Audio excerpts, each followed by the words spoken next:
અમરેલીથી ભારતીય જનતા પાર્ટીના ધારાસભ્ય કૌશિક વેકરિયાને બદનામ કરવાના ઈરાદાથી નકલી લેટર કાંડનો મુદ્દો સૌથી ચર્ચામાં છે। આ ઘટનામાં પોલીસે 4 આરોપીઓની ધરપકડ કરી હતી, જેમાં એક પાટીદાર યુવતી પાયલ ગોટી હતી। પોલીસે પાયલ ગોટીનું સરઘસ કાઢ્યું હતું, જે સમગ્ર ગુજરાતમાં ચર્ચાનો વિષય બન્યો હતો। આ કેસમાં પાયલ ગોટીને કોર્ટમાંથી જામીન મળી ગયા છે। આ વચ્ચે એક સૌથી મોટો ખુલાસો થયો છે। નમસ્કાર, વાઇબ્સ ઓફ ઇન્ડિયા સાથે હું સુરભી। અમરેલીના ધારાસભ્ય કૌશિક વેકરિયાને બદનામ કરવાના ઈરાદાથી જે નકલી લેટર બનાવવામાં આવ્યો હતો, તે લેટર કુરિયર કરવા માટે પાયલ ગોટી પોતે જ પહોંચી હતી। પાયલ જે જગ્યાએ લેટર કુરિયર કરવા ગઈ હતી, ત્યાંના સીસીટીવી ફૂટેજ પણ વાયરલ થયા છે। આરોપી મનીષ વઘાસિયાએ આ લેટર કુરિયર કરવા માટે પાયલને મોકલી હોવાનું પણ સામે આવી રહ્યું છે। આ લેટરમાં ધારાસભ્ય કૌશિક વેકરિયા પર આરોપ લગાવવામાં આવ્યા હતા। સતત 2 દિવસ સુધી પાયલે અલગ અલગ કુરિયરો કર્યા હતા। તેણે અમરેલીમાં જે જગ્યાએથી કુરિયર કર્યું હતું, ત્યાંના સીસીટીવી પણ સામે આવ્યા છે, જેમાં પાયલ ગોટી આ લેટર કુરિયર કરી રહી છે તેવું જોવા મળી રહ્યું છે।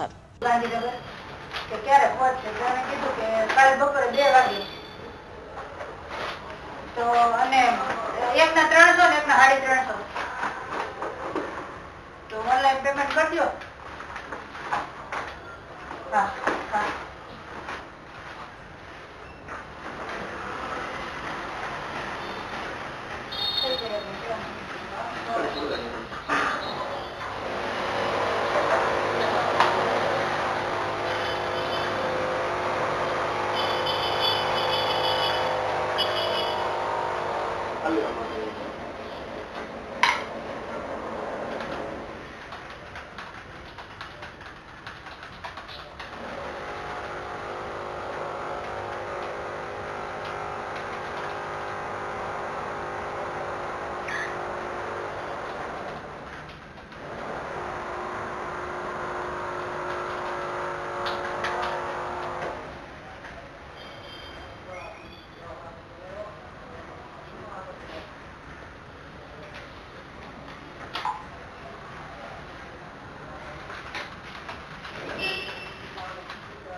કમલમમાં સારું નથી થતું, ફાસ્ટ કમલમ નહીં, બીજું બોલવાનું બીજું સૌરાષ્ટ્રમાં 40, ગુજરાતમાં 70, ગુજરાત બાર 100 આવી ગયું।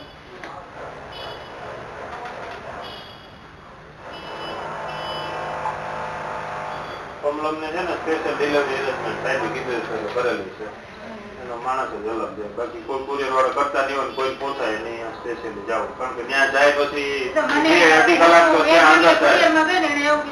મને કે નાથી કોઈ લઈ આવશે, મેં કીધું નાથી તો કોણ લેવા જાય, અને ત્યાં 2 કલાક જેવો તો ત્યાં ગયા પછી ટાઈમ થાય। દરેક આનું રત્નાકર જેવું હોય તો એની ઓફિસમાં દેવાનું, હા, એટલે એમ ટાઈમ વધારે લઈ જાય આખો દિવસ માણસ।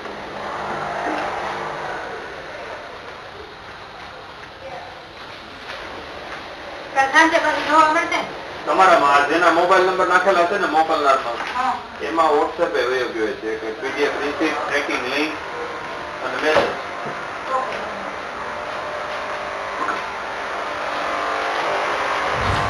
આ લેટર તેણે કમલમ સહિત ભાજપ કાર્યાલયમાં કુરિયર કર્યા હતા। કુરિયરનું પેમેન્ટ પણ પાયલે અલગ અલગ રીતે કર્યું હતું। એક દિવસ પાયલે ઓનલાઈન પેમેન્ટ કર્યું હતું અને બીજા દિવસ તેણે રોકડા આપી પેમેન્ટ કર્યું હતું। દેશ, દુનિયા અને ગુજરાતના તમામ સમાચારો માટે જોડાયેલા રહો વાઇબ્સ ઓફ ઇન્ડિયા સાથે।